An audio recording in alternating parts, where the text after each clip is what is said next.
Hi everyone, thanks for joining me on this video. I'm going to be demonstrating how to create looks inspired by the runway using the L'Oreal Steampod 3.0, and this is the Karl Lagerfeld limited edition version, so let's get going. Fill the water tank with demineralized filtered or bottled water with the applicator bottle provided.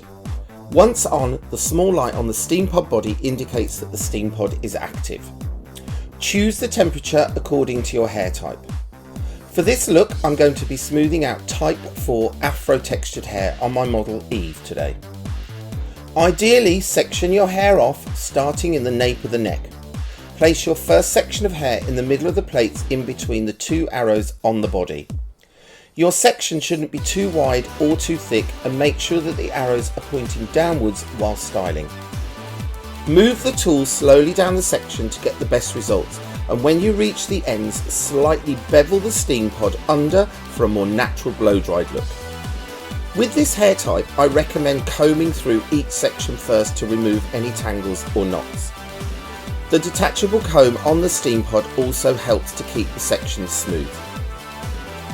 As you can see, I'm only passing through this hair type once with the Steampod, as it smooths easily and fast versus a regular straightening iron. Continue to work your way up the back of the head to the crown, then work on the sides and the top sections. When working on the sides, direct the hair away from the face as shown here.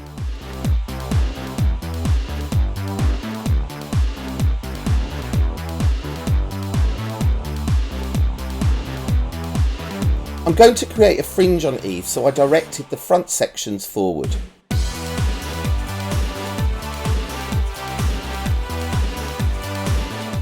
I'm leaving her with a longer fringe, so when the hair dries in its natural texture, it won't be too short.